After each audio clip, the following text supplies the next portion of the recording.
Philippians 4:13, I can do all things through Christ who strengthens me. What that means to me is that if God is for you, who can be against you? If He is with you at all times, then how can you ever fail? You know, we always knew that he was different. We just didn't realize that it was autism. I didn't play with toys. I lined them up. I wanted every collection of it. Me and my brother loved to play with cars, little toy cars. I didn't want just some of them. I wanted all of them. And I'd line them up from like color or size or which one I thought was cooler. He was diagnosed when he was 7. It has been a long road.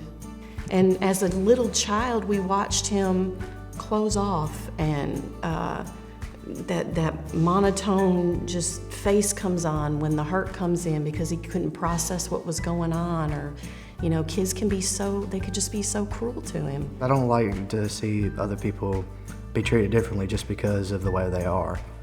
I mean, God made them the way they are for a reason. We're different, not less. There's nothing wrong with us, we're just different. I learn differently. I have to imagine and look at things another way from stuff that I already know to learn new things. Well, when I was young, y'all had to color code stuff for me. It was all bunched up in one color and like one big black blob to me. I didn't understand what they were wanting me to read or what they were wanting me to study. I do a number of things. I have a dry erase board that I write my notes down, and I don't try to study the whole packet within a certain amount of time. I try to study certain sections numbers of times and then move on to the next one. It'd be the older guys in my football team that help me more than anybody. They're like a family to me. I love all of them. They trust me. If I make a mistake, they forgive me. They motivate me to keep moving forward. All my friends tell me, if you mess up, play the next play and act like it didn't happen. There's a non-contact drill, just running, and I planted my leg to change direction and my knee buckled. After the MRI was done, it was a torn meniscus and torn ACL. At first I was upset because I felt like I was letting my team down. I was telling my dad there's so many stuff I won't be able to do, but he told me, he listened to me the whole car ride home from the doctor, and he said, I listened to you the whole way, I let you talk, I let you just pour out whatever it is you wanted to say. And he said, now I want you to tell me what you can't do. And I said, what do you mean, what can I do? There's nothing I can do. And he said, you're wrong. He said, you could still do upper body stuff. And I said, no, I can't. And he said, really, could you get some dumbbells and do curls and do like bench press just laying down in a chair or something?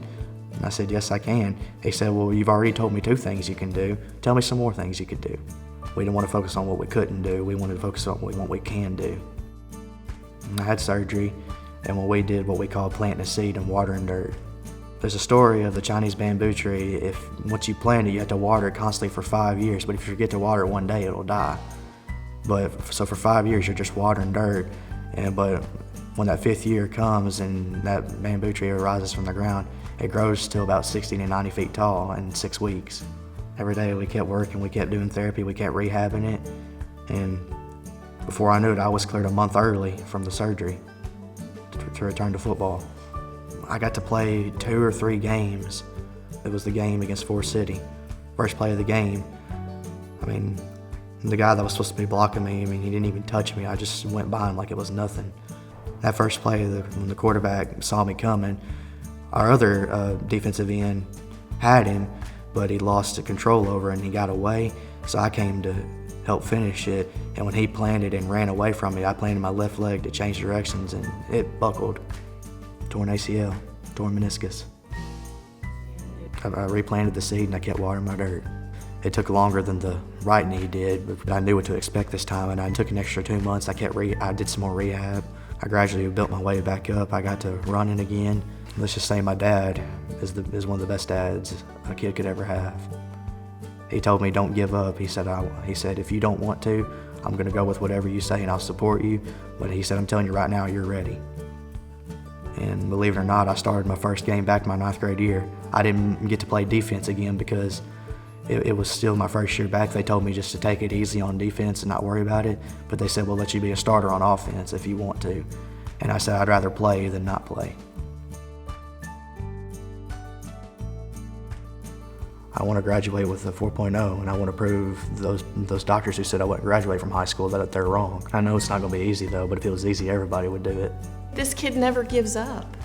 I mean, he's driven, and you know, these just because a child is autistic, it doesn't mean that they don't have drive. It doesn't mean that they don't have passion. Sometimes it's just so far down in there, you just got to figure out what they love and help them pull it out. You know, as a parent, my husband and I have done everything that we could to just crawl in his brain, figure out what makes him tick, what makes him learn. Happened in the 6th grade. They knew who I was, they knew I was different, and they knew that when I came over there, they told me that the day that they met me, they were going to do everything they could to teach me. They said that they would find a way. Miss Holly Campbell, she was my reading and English teacher. It was the first year. I mean, I still struggled.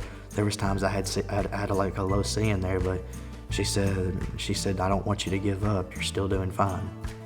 She said, you're passing the class. She said, I believe in you. She said, let's try to get this up to a B. I know you can do it. She said, I believe in you. It was the first time I ever had a B in English or reading.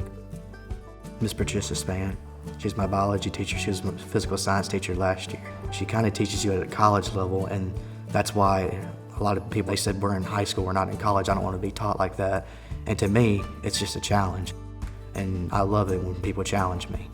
They say that it's too hard, and in my opinion, if you think it's too hard and she's trying to teach you at a college level, and I'm passing the class with an A, you're just telling me that an autistic child wants to learn more than you. She would explain it in a way that I could remember it. She took something that I did know and explained it in that way.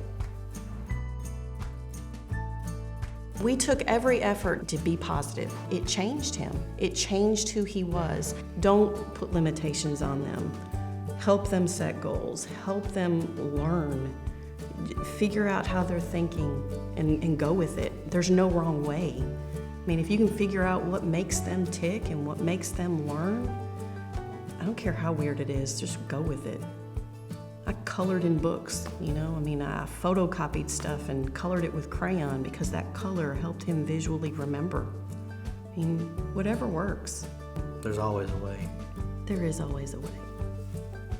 At times it's going to be difficult, but if there's a way, it's going to be worth it in the end. We're going to find it, aren't we?